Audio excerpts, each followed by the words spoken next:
Hello everyone, my name is Jonathan Hewitt and welcome to the Conservative Voice Show, your place for honest, controversial, and the hottest in political conversations.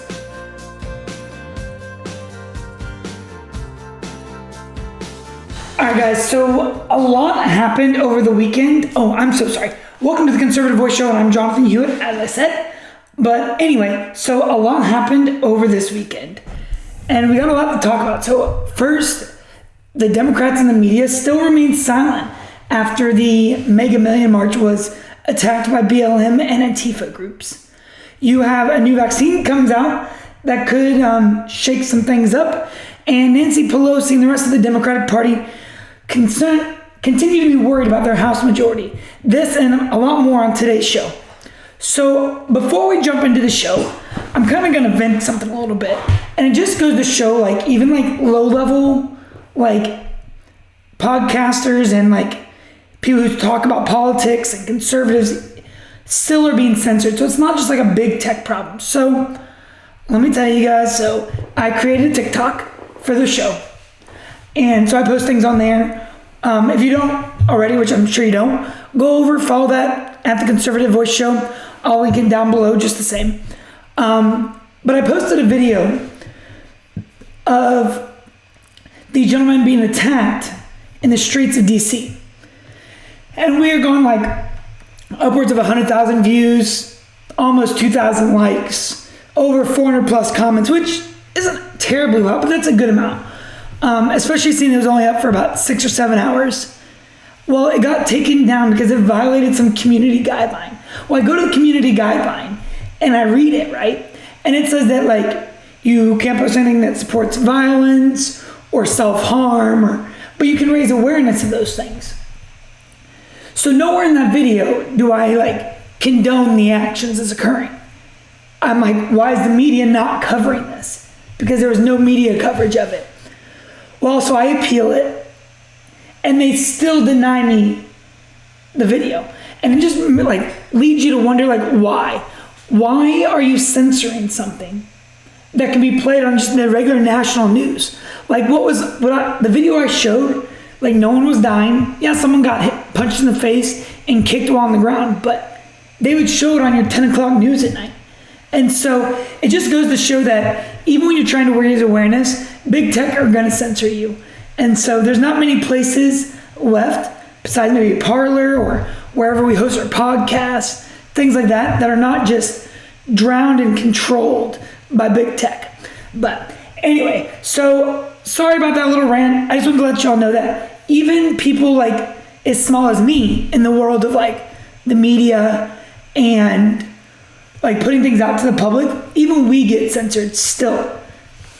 All right, so jumping into this weekend, on Friday last week, there was a huge MAGA Million March in DC. It was all organic, meaning that the Trump administration and the Trump campaign didn't set it up. It was all from Trump supporters wanting to show their support for the president. So there were several videos throughout the day. You can find them all over the place, of the march that was peaceful. And that it was a bunch of people that loved the president, expressing their freedom of speech, and unhappy with the current system. There was no violence, there was no looting, there was no destroying of people's stuff, there was no fighting, nothing, just all out there repping MAGA gear and just screaming MAGA in the streets. Well, of course, this could not happen, because in today's age, it is absolutely terrible if you show support for the sitting president of the United States. It's absolutely unacceptable. So BLM and Antifa groups began to fill the streets and began attacking Trump supporters, openly in the middle of the streets. Now, when you think about it, I sit here and I try to think, and I'm well, if they wanted to counter-protest, okay, I can get behind that. That's your freedom of speech. If you want to stand there and say, no, BLM and Antifa, and scream that at the top of your lungs while they're screaming, make America great again, well, sure, that's your right. Do I agree with you? No, but that's America, and you're allowed to disagree. But that's not what's happening, at all. Guys, what we are actually seeing is legitimate terrorists. Like, they are actually legitimate terrorists. So they are using violence and fear for political gain. That literally is in the definition, the textbook definition of terrorism. They used violence, fear, and aggression to achieve some form of political goal. And they're doing that at the expense of one of the number one rights that you have in America, and that's your freedom to express your speech however you want. Whether you agree with the march or not, that's still their right. And that is still something that makes us greater than any other nation. The fact that Antifa members and BLM are trying to use that fear and that violence is absolutely absurd. Like, absolutely insane. And the fact that the media and the Democrats have remained silent on it, like, are you kidding? Like, that's absolutely unacceptable. So here's some clips from over the weekend. I'll show some clips at the beginning of like the Trump rally beforehand, and then we'll get into the clips of the Trump supporters literally being harassed, beaten, followed, abused, assaulted all over downtown DC. So here they are.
All right, guys, so right there, that is a video of a guy getting beat up.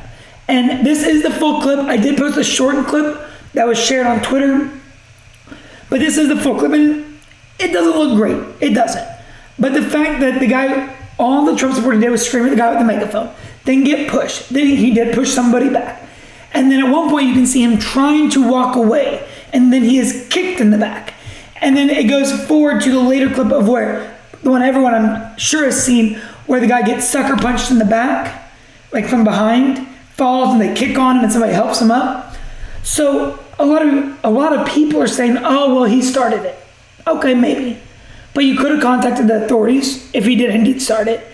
You could have let them figure it out if a crime had occurred. Instead of taking that mob justice is what's getting us into a very, very difficult position in our country. Like, the mob justice does not rule. Like, you do not get to just beat the crap out of people because you want to, because you don't agree with them, because you think that they did something to you. He walked away, which you may not have liked that he walked away from you, but he defused that situation. You could have gone to the authorities. But instead you do this, and that makes you the bad person. That makes you don't have to go up and sucker punch somebody from behind. Sure, you want to throw down and duke it out in the streets? Yo, I'm up. Go get it. Don't care. But you're not gonna, you don't get to just all out assault and hurt and commit acts of violence against people that you don't agree with. That's wrong. But here's some more clips. There's explosives being thrown in here, fireworks. Hell, even an old lady isn't immune from the attacks of the left. Here they are.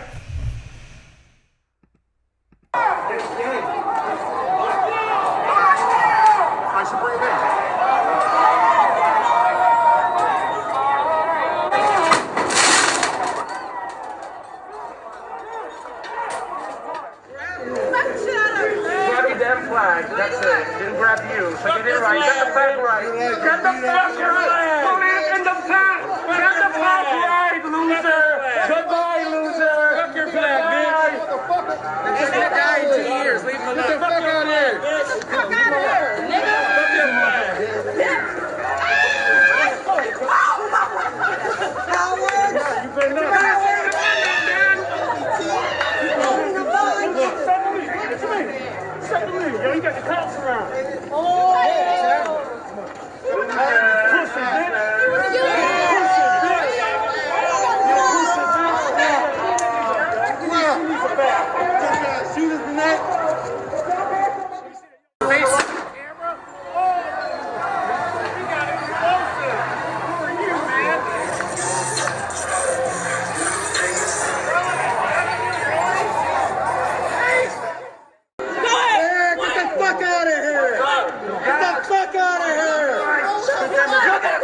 Like, does that look like America to you? Does that look like a place that freedom of speech flourishes and that everyone can have their own views? Or does that look like a place that has been taken over by criminals and fascist members of an oppressive society that seeks to destroy anybody, anything, or any institution that stands against them? Since when should Americans have to live in fear over who they choose to support for the presidency? Like, since I have been alive and my nearly 27 years of existence, I have never seen anything like this. Never have I seen a time where there have been overt acts, like legitimate overt acts of violence against a certain political group supported by members of the opposing political group. Like, you want to divide America. Like, you want a civil war, you want violence, more violence in the streets. This is how it happens. Let the government continue to allow attacks like this to occur in the streets of our nation. The people will only take so much. They can only take so much. Eventually, the people that are being attacked are going to be tired of being persecuted. Like, we were born our country was born out of the idea that every single person has this set of unalienable rights. Now, the Constitution may protect you just from the government, sure, but you still have that right. If the government can't infringe on it, sure in hell ain't Joe Blow down the street gonna infringe on it. Absolutely not. And so the fact that we were a country born on those ideas, born that we were all have those rights, yet now we are being persecuted for using those rights and speaking openly, is absolutely in the streets. There will be all-out war in the streets if that continues. If there continues to be a suppression of free speech on one side, there will be all-out war in the streets. That is what it will come to. Because people are not going to allow themselves to continually be oppressed, continually pushed down, especially not in America. That is not something the American people will stand for. Absolutely will not. And if that is what they want, that's how they go about getting it. And I put a lot of responsibility on the left. And why? Well, because those groups that did all the attacking, Antifa, BLM, all of them are groups that are supported by the radical left inside the Democratic Party. Like, not only is it like groups that are supported by the radical left inside the Democratic Party, you didn't hear a single word from Joe Biden, Kamala Harris. Like, they were absolutely silent about the attacks. When just last week they were preaching unity and healing. Does this look like unity and healing? Does this look like a country that is currently embracing each other? Absolutely not. But they did not say a single damn word. Not one single word to condemn the actions of those people. Like, none. Like, the police literally were trying to segregate because there's no other way, separate the two parties. So you remember how the deplorable mayor of DC painted BLM like on one of the streets? Well, they literally had cops there and were trying to separate the two groups. That's how bad it got. In some instances, the cops wouldn't let them go down an easier route and were pushing the Trump supporters back into the angry mobs of people trying to assault them. And there wasn't a single word from the left. Not a single Democrat that I know of has said anything. I know Joe Biden and Kamala Harris have not said a single damn word to condemn it. And the media has been absolutely silent about it.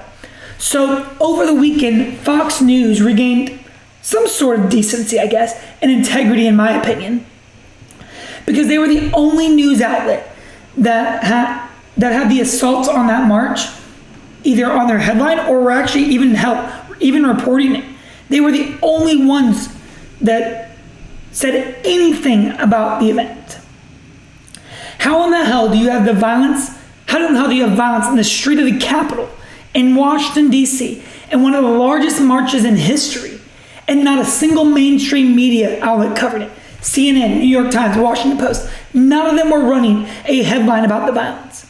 You want to know why? Because it does not push their narrative that American Trump supporters are bad and that they will condemn and that Trump supporters will commit overt acts of violence. No, this didn't support that. This supported a peaceful Trump rally that was then descended upon by Antifa and BLM members that then committed grave acts of violence against people expressing their free speech. That is the reason why not a single mainstream media outlet covered it, because it doesn't support their narrative that Trump supporters are bad, Proud Boys are going to be taking over the streets, and militias are going to break down every single door, because that is their narrative. And if this does not show how complicit the media is, I don't know what does. Like, where did the days go where reporters just reported the news? Good or bad, didn't matter. If it was for a political agenda, against a political agenda, if it supported a candidate, did not support a candidate, whichever. Where is the news? Where does it in either way? Where is that? We have lost objective journalism in every mainstream media outlet there is. And places like CNN wonder why their viewership is dropping, why people are going to podcasts like this one, or places like the Daily Wire, Blaze TV, Louder with Crowder, all of your like conservative and media-based podcasts, why people are going to them, it's because they can get true accounts on what's going on. They can get accurate, honest, controversial, like conversations, nothing more, like more to say, and accounts and coverage of what's going on in America. So herein lies the issue. You have two groups, radical groups, that are committing acts of violence. We have seen this be an ongoing thing inside the Democratic Party. I'm sorry, not inside, from support coming from inside the Democratic Party, but in Democrat-led cities all over the nation. The leadership of the party that supports this organization say nothing about condemning these actions. So there's the first issue. You would think if Biden and the Democrats truly wanted unity, if they truly wanted peace in the streets, and they didn't want, and they wanted to bring some form of cohesion back to the nation, that they would say something. But they don't want that. They don't want unity. They want power. They want their version of unity. And their version of unity is that you either agree with us, or we're just going to beat you into submission and allow our radical extremist groups to beat you into submission, because the unity that we want is the unity where we all agree on the exact same thing and none of us are allowed to disagree. That is the unity that Joe Biden and the left want. The second issue is the media. The fact that there was absolutely zero reporting, like I said, is incredible. When you put both of these together, that is a bad recipe. That is a bad recipe for disaster, and it sends a message that if you do not agree with the narrative, then you're wrong, because you have Joe Biden claiming unity, and then you have a media that is pushing the narrative of the unity that Joe Biden wants. And if you don't comply with that, then you're just going to be beaten into submission. Your life is not worth defending to them if you don't agree with them. Your life is not the media. Your life isn't worth reporting on by the media if you don't agree with their narrative. And that's dangerous, incredibly dangerous, and it threatens everything in our America. It threatens our Constitution, it threatens our free speech, and it's absolutely insane that you can literally see this happening on the streets of the nation's capital. I'm literally speechless about it. I don't understand it. And I don't understand how so many Americans stand for it.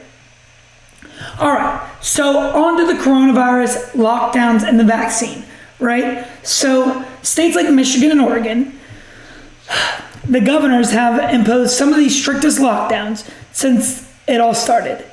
Michigan, they have halted all in-person schools. They are also limiting the number of people that can get together for holidays to 2 households. Okay, and so I have a huge issue with this. A huge issue, and I think a majority of Americans should. You can control, I guess, what I do outside of my house, right? But you don't get to control what happens inside my house. There's a reason why the Constitution protects me and every single person about government intrusion into the household. The founding fathers believed that your person was the number 1 sacred thing and your household was the number 2 sacred thing against government intrusion. So you can tell me, okay, on a public roadway or on a government-owned street or out there in public that I can't be around so many people. You can tell me that. Okay, I will reluctantly agree with that.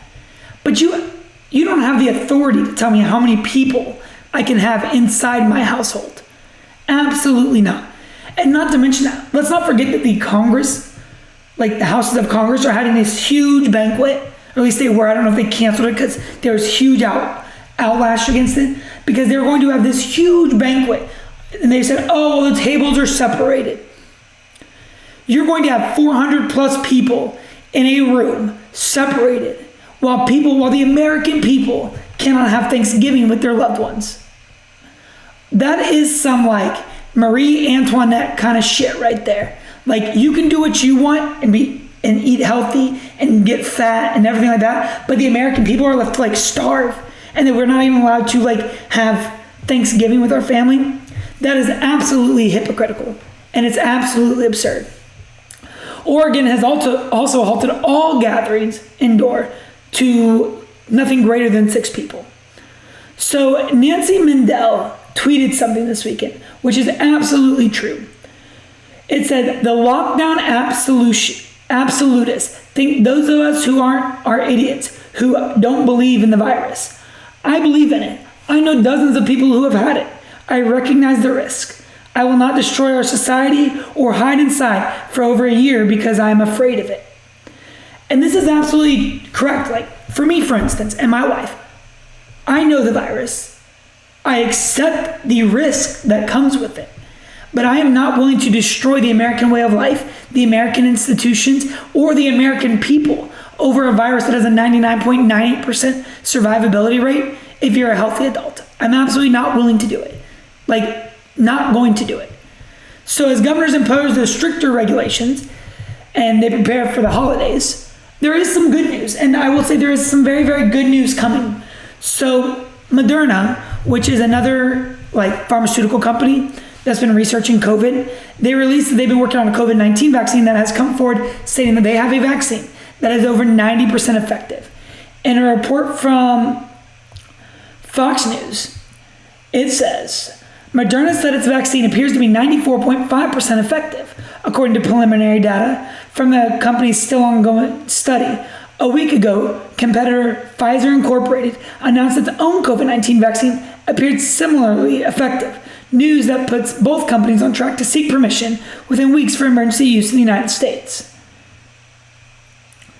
Dr. Stephen Hoge, Moderna's president, welcomed the, in quote, really important milestone, but said having similar results from 2 different companies is what's most reassuring. That should give us all hope that actually a vaccine is going to be able to stop this pandemic and hopefully get us back to our lives, Hoge told the Associated Press. It won't be Moderna alone that solves this problem. It's going to require many vaccines to meet the global demand, he added. All right, so this is very, very good news for a few reasons. All right, so it one should show that the vaccine is effective and that it's not a government ploy from the Trump administration. So remember, we've seen over and over in the last few months that a lot of people said they weren't going to take the vaccine because they did not trust that it was effective, and that it was because the Trump administration was timing the noose around these pharmaceutical companies to get out a vaccine in time for the election. But having 2 of them, like Dr. Hoge said, should bring forth some form of like reassurance that it is going to be good and that it is safe. And following the pandemic and into the future, if more than one company is creating creating the vaccine, it's going to do a lot of good things. We live in a capitalist society, and this is going to be a time that proves that capitalism is successful. Because when you have companies competing for their vaccine to be bought, you're going to ensure that a vaccine is safe, that the company is deploying their best version of it, while also driving the cost of that vaccine to minimal cost for people. And all of those are very, very, very good things for the American people. So 1 second, I'm gonna take a drink because I'm thirsty. You like my cup? I know y'all probably can't read it, but my wonderful wife got it for me, and it says trophy husband. Because what you're looking at right here is truly a trophy husband. I am a one of a kind. Anyway, so overall, this is really, really, really good news. Both companies plan on applying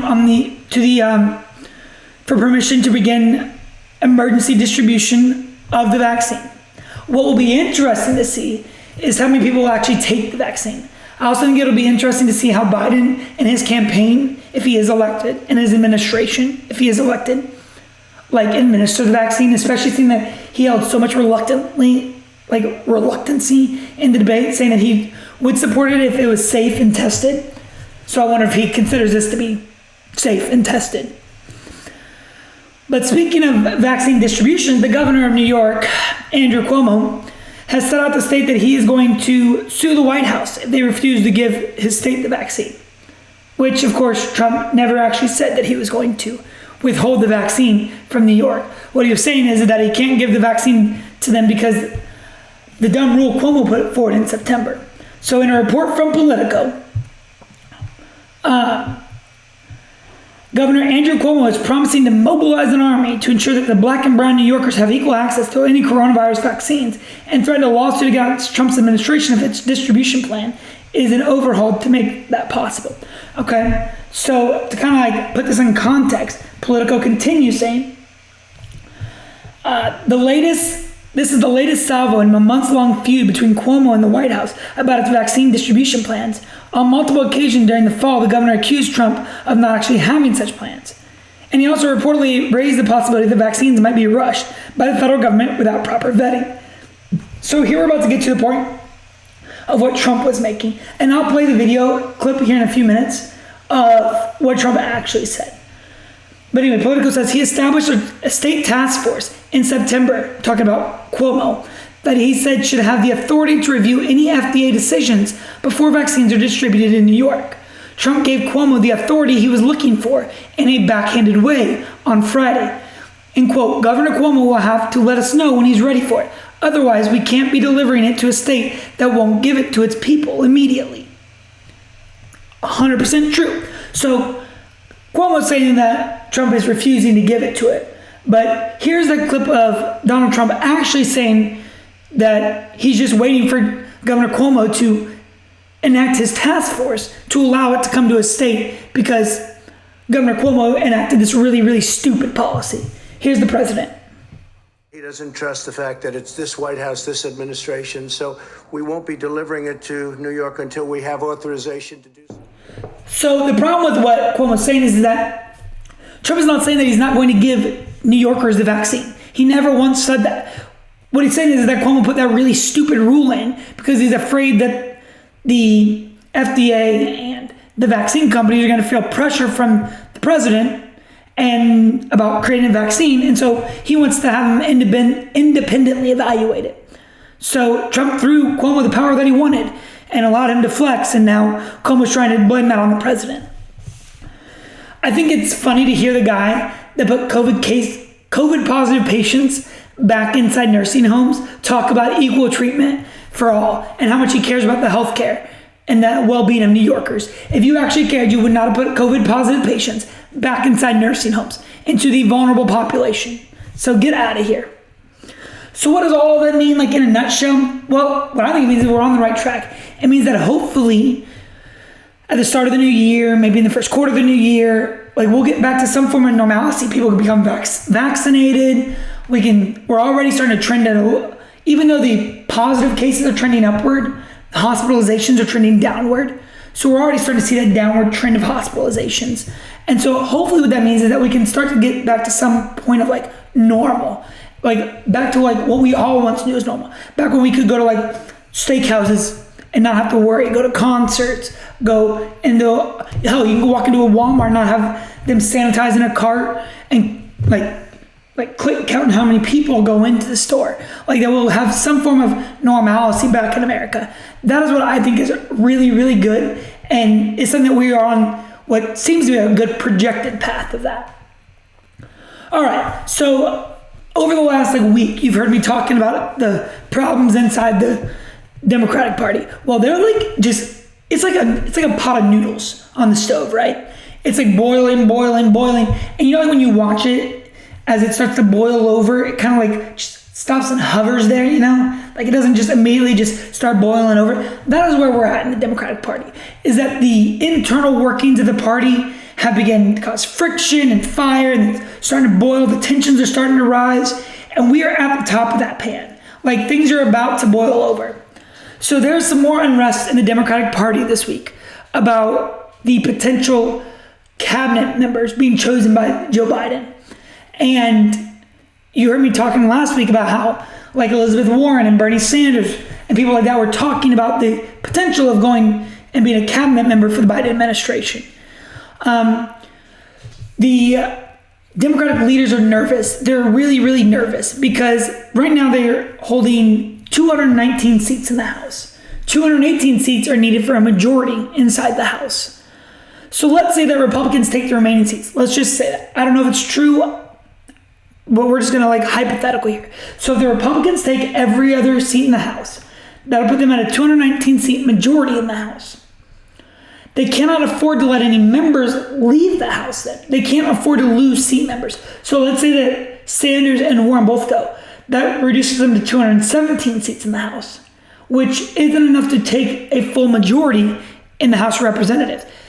And so the Democrat leadership have been urging members not to jump ship recently because of it. So in a report from the New York Post, confronted with a shrunken majority, House leaders are discouraging fellow Democrats from taking jobs with the incoming Biden administration out of concern that the Republicans could nab any vacated seats, source told the Post on Sunday. Insiders variously accused House Speaker Nancy Pelosi, the Democrat of California, and Majority Leader Steny Hoyer, Democrat of Maryland, of urging Dems to stay put to preserve their fragile majority. Nancy is telling House members now is not the time to leave, a Democrat Party official who's been briefed by Democratic congressional representatives said. But another House insider said Majority Leader Steny Hoyer of Maryland is urging Democratic congressional reps to stay put and told the Biden transition team not to poach its members because of its party's slim majority following the November 3rd elections. The sensitive topics of jumping ship to work for Biden amid the loss of House seats came up at the House Democratic caucus meeting last week.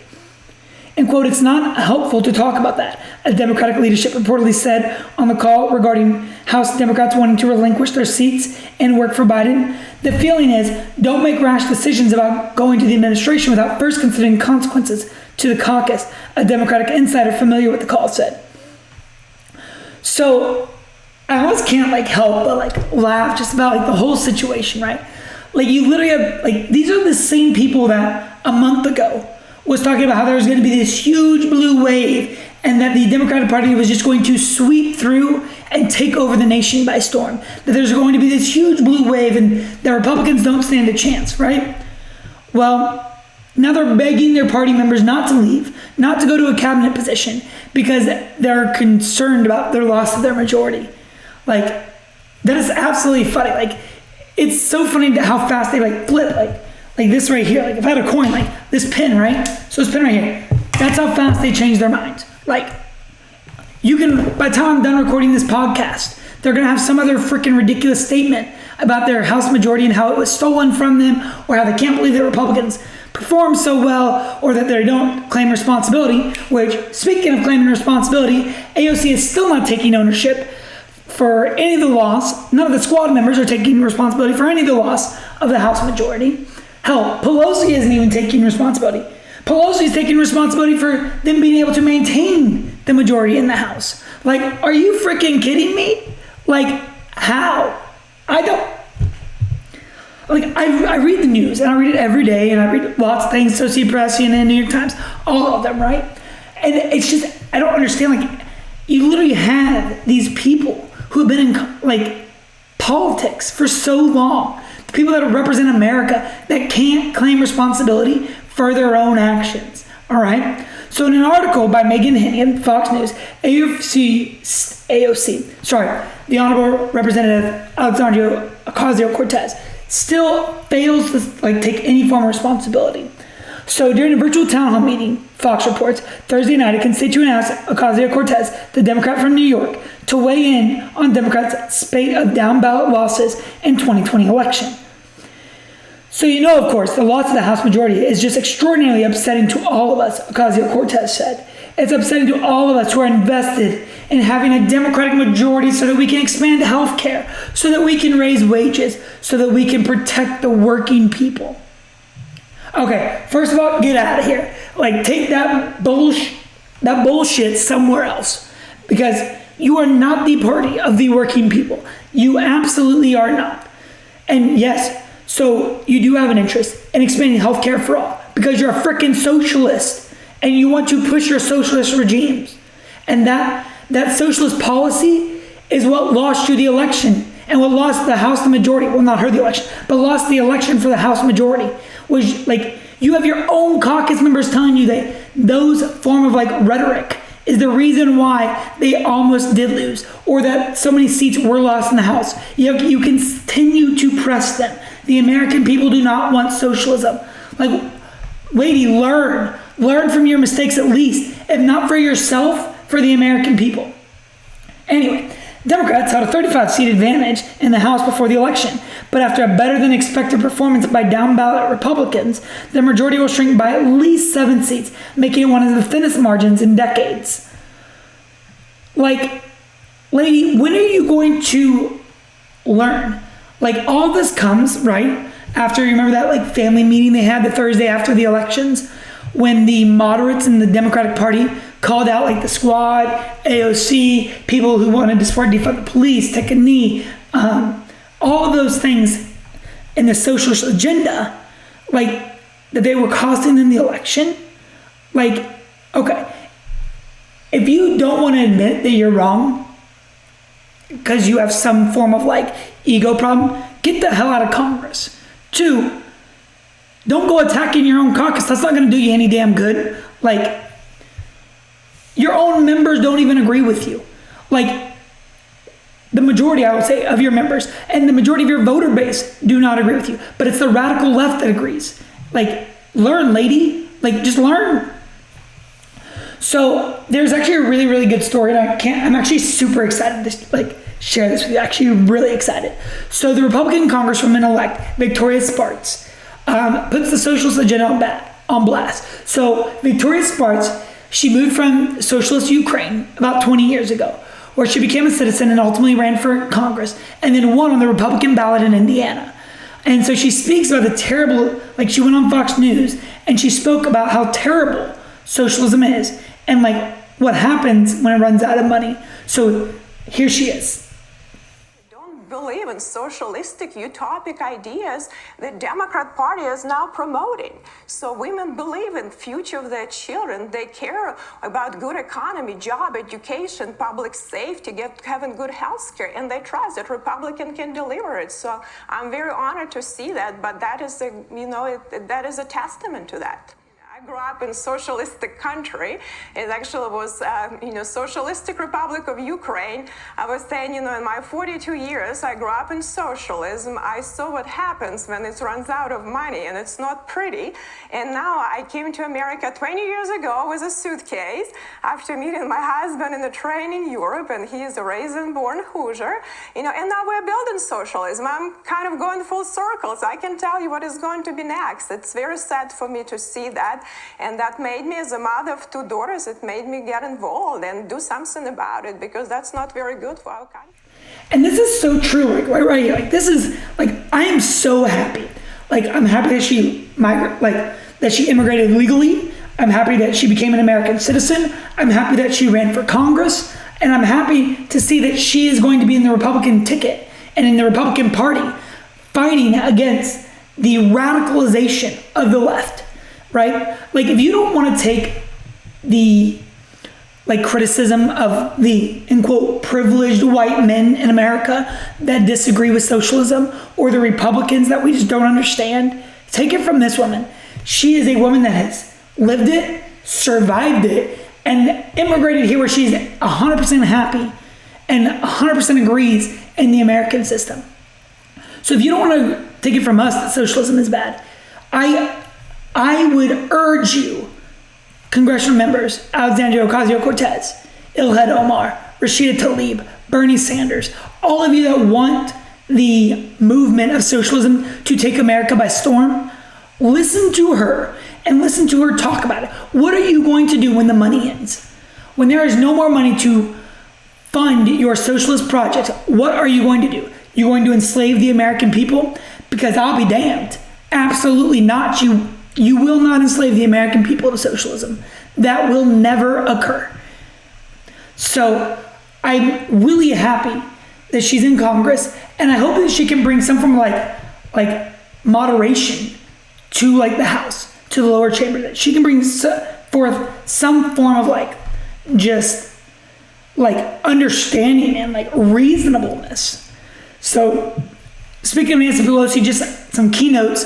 Nancy Pelosi also admitted and announced that she will be running for another term as Speaker of the House. So we'll see how that goes. I would love actually to see like a more moderate Democrat get into the Speaker position. That would be awesome, because Nancy Pelosi is just a downright terrible human being. So we'll see how that goes. Speaking of elections and just the overall place of the election, so Trump is still litigating the election. And what I really wish Trump would do is, we've heard, and I don't know, like you all know, I'm not a forever Trumper. I'm not 100%. Like, if Trump ran on the Democratic ballot, I probably wouldn't vote for him, because I'm not a Democrat. I don't believe in the Democratic Party. So I'm not a forever Trumper at all. But what I really wish is that he would bring forth the evidence. So we've heard him, Rudy Giuliani, Eric Trump, Ivanka Trump, members of his administration, all saying they have all of this grand knowledge and evidence of voter fraud and voter irregularity and all that. I wish he would show that, bring that to the American people, because right now, even to me, it feels like he's stretching. It feels like he's trying to hold on. And I don't mean cling to power, hold on, he's not going to concede the Oval Office. He's going to barricade the doors and bring the tanks onto the west lawn of the White House. No, I don't believe any of that. But he's just trying to hold his base to rally them. But, so I'm not saying that there isn't any evidence either, though, because I do believe that there has been some very, very good cases of voter irregularity. That with the Dominion system, why we allowed a Canadian-based system that has been riddled with the potential for it to be compromised, and why a Canadian-based system has any place in our election, it does not. So there is definitely some examples of some irregularities, but I wish that he'd just come forward with it, right, and just show the American people what you got. I know you don't want to show your hand too early, but show the American people that you're not just gaffing with them, and that you legitimately have some form of evidence to support your claim. Anyway, so that no state has certified their results yet. Hopefully that'll come sometime in the next week. And also the Electoral College still has not voted. So for all of you out there that says that Joe Biden is the president-elect, well, sorry to tell you, he still is not. But on to other races. The Senate races in Georgia are heating up. The Republican Party is actually, I think I read somewhere, it's throwing $2 million into campaign ads in Georgia. I did read something that is very, very, I do not think it's good for the Republican Party. I don't think this is good at all. So, Purdue, the Republican incumbent in Georgia, is facing off against Ossoff, the Democratic challenger. Ossoff wants to debate him, I think it was 6 more times over the next, leading up to the election in January. But Purdue declined any further debates. I think that is very, very bad. I think that the Republican Party needs to be drawing that strict contrast and that stark contrast between the Democratic and Republican Party. I think that it shows a form of weakness inside the Republican Party, or at least from Purdue, that he will not stand up and debate his opponent. Because it brings you to a thing of if you're not willing to stand up against one single person and stand up against the Democratic Party when you're trying to get votes, when you're already in office, are you still going to stand up for them?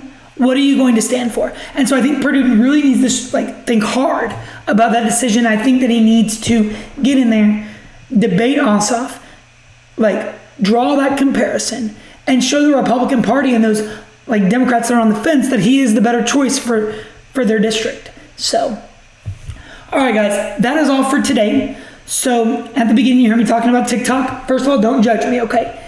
But if you're on it, go over there, follow me on it. I'll be posting all kinds of you'll see funny clips of me behind the scenes of making the show. I show where I kind of sit at, my little setup, everything like that. You'll also see me drawing and creating videos that promote the podcast and what's going on.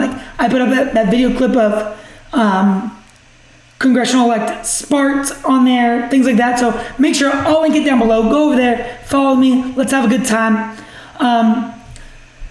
Things on there will probably be a bit lighter than like my normal podcast, but it'll still be good information and it'll be a fun time. So make sure you go over there. Also, full video podcasts, as always, are on my YouTube channel. Go over there at The Conservative Voice. I will also link that down below in the show description. If you want a full video podcast where you get to see yours truly, you get to see the awesome backdrop that I have here, which I'm working on something special for that. So stay tuned. Also, you can find this podcast and tell your friends, Apple Podcasts, Google, Spotify, anywhere you find your podcast. Make sure you follow and subscribe. And as always, guys, thank you for watching. Thank you for listening. I hope that you all are safe, and God bless you all.